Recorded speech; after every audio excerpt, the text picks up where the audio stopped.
My name is Olabode John Igbasomi, a 300 level student of plant biology, and I'm here with Dr. Isiaq Kolade. Remember our last interview when we spoke about broiler production, and now we are here to hear another feedback about broiler production. So it's nice to have you once again, Dr. Isiaq Kolade, sir. It's a pleasure. Thank you very much, sir, for honoring the invitation, sir. So, sir, our last meeting, you spoke about the overview of broiler production, the cost, and the grants we can apply for broiler production. But, sir, so far so good. We've had people ask the disease that go on in broiler production. Sir, can you give us about 2 or 3 overview of disease that goes on that people face during broiler production?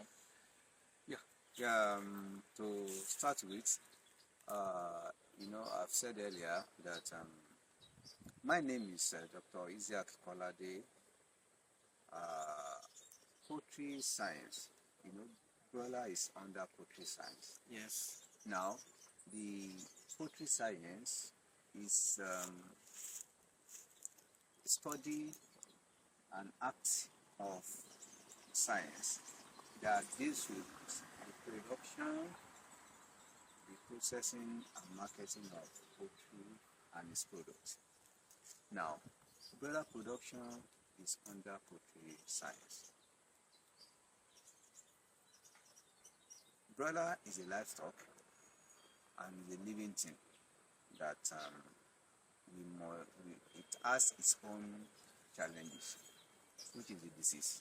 Okay. We have 4 major diseases that are known to affect broiler production. And these are, we have coccidiosis, we have Newcastle disease, we have infectious bursar disease, that is Gomboro, we have Marek. So all these 4 diseases, they are very common in broiler flock, and that is why there's need for prevention. That is why there's need to undertake vaccination at different periods. For instance, you have to administer vaccine against the infectious bursar disease. This disease affects the defense mechanism of the birds. They will affect the defense and subject the animal to other viral disease. Okay? Or to other disease. They will be predisposed to other diseases. So now we need to vaccinate to prevent the birds against such IBD. And that is why we need to administer Gomboro vaccine at day 8 to 10. And the second week, you administer vaccine against Newcastle disease. And we call that vaccine Lasota. You do that at day 14, 15. That is second week of second week. Then you repeat the Gomboro vaccine at week 3, and you repeat the Lasota vaccine at week 4. So these are the major. Then you have coccidiosis. This coccidiosis. And you administer coccidiostat. It's a drug against coccidiosis. Okay. If you see any reddish, it's a fungal disease. Okay, or protozoa. Sorry, it's a protozoa disease that also affect the broiler. So the common symptoms, that is well known, is to have the birds bringing out red feces. Okay. So if you see the reddish color coming out from their feces, yes, that indicates that they are having coccidiosis. So you need to apply coccidiostat. Okay. So these are the four major. And you have Marek. Marek is to prevent Marek disease. It has to be done at day 1, and that will be done at ASH. Okay. Okay, so to be done at ASH. So to prevent that disease. So these are the major diseases that are common to broiler.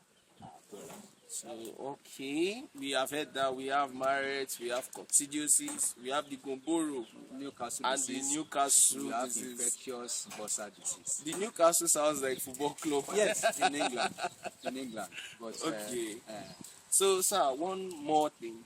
Since our last interview, what has been the major development that you've had, the major breakthrough that you've had in broiler production since our last interview? Yes, when you came, I said we are just starting then, we're on the 5th. But now, by tomorrow, Friday, we are going to market, we are going to process and market the broilers and the products. We've had our broilers, we have a very healthy and very big broiler that have reached table size. We have average of 2.8 kg yes, at our broiler farm there. So we are disposing them tomorrow. We thank God that if you see the birds, you know they are healthy and they grow very well, and you can see their performance when you see the birds physically. So, and that has been our major breakthrough. I explained the other time that if you can maintain 3 things, you will have a very good and a very excellent performance.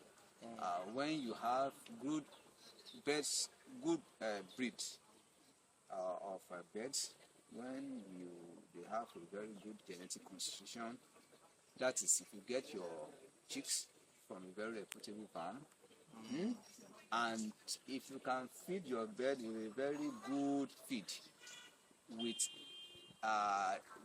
that contains all the nutrient requirements for the birds, it's okay. And the management, when you have good management, all those 3 things, they enhance the performance of The birds. So I think these are the things we were able to do, and thank God we have the good results at the end of the day.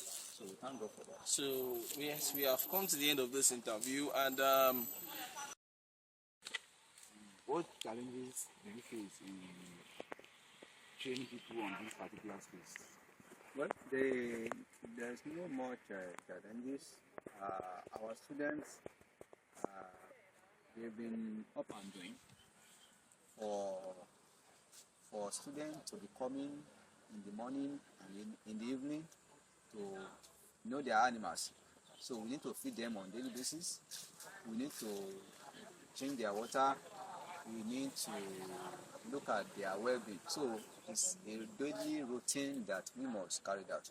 And our students, they've been very supportive, and they've been very, they want to learn, very inquisitive, and yes, so I think I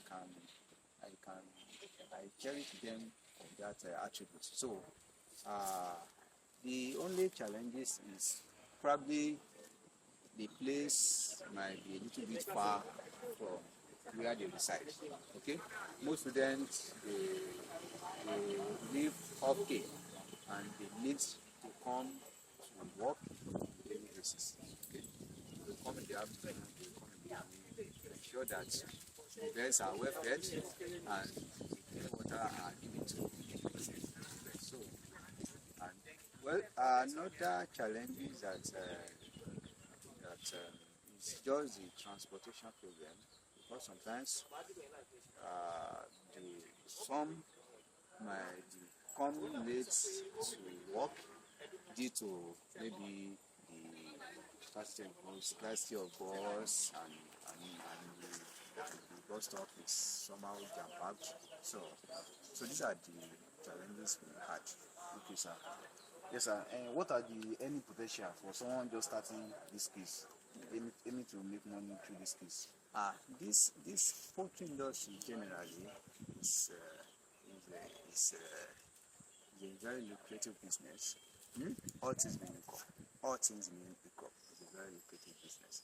And I mentioned earlier that you can decide to venture into broiler production, producing table meat for consumption. By 8 weeks, you have disposed, 6 to 8 weeks, you have disposed your bird and get return for a good return for investment. You can decide to go into layers production where you're selling your eggs on a daily basis. The proceeds from your eggs,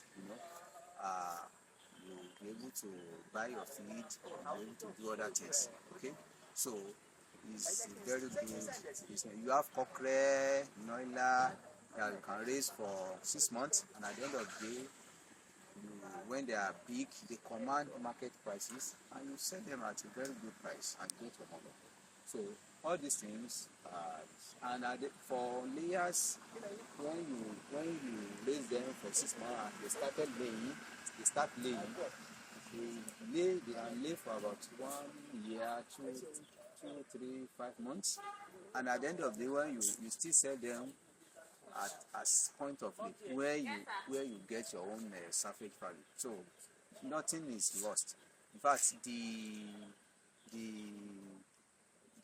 droppings of the layers, you can still sell them, and it will serve as manure for the cultivation of crops for farmers. That is an additional profit. Additional profit. So there is a lot of things you can make from poultry business. So it's a very lucrative business.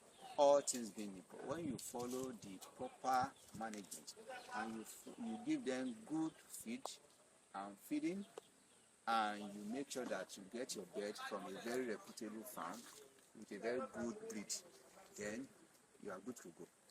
Thank you, sir. You're welcome. Yes, sir. What do you think the federal government of Nigeria can assist to boost this skills?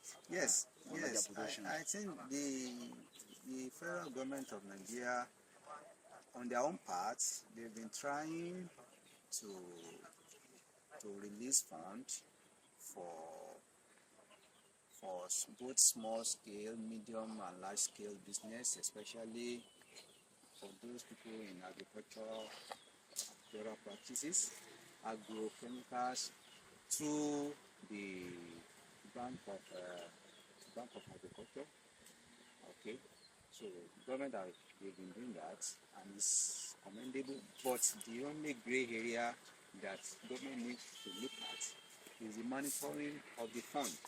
Is it getting to the targeted audience, to the right consumer, or is it going to the wrong hands?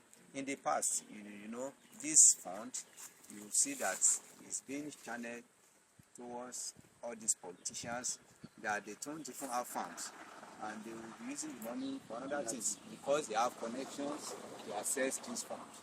So government should look into that and possibly inaugurate a monitoring team that will be monitoring the disbursement of the fund, that it gets to the right targeted audience. I think if government can do that, it will assist a lot, particularly our young graduates. It will help them to be able to stand on their own and start their business on their own. Thank you very much for watching us, and we really appreciate Dr. Kolade for taking out his time to come and do this interview with us. Thank you very much, sir. Pleasure, you are welcome. Yes, sir. Thank you very much, sir. We are coming to the end of this interview. My name is Adefina Bekobi, a student of History and International Studies. Thank you, ma'am. You are most welcome. You are most welcome. Thank you very much.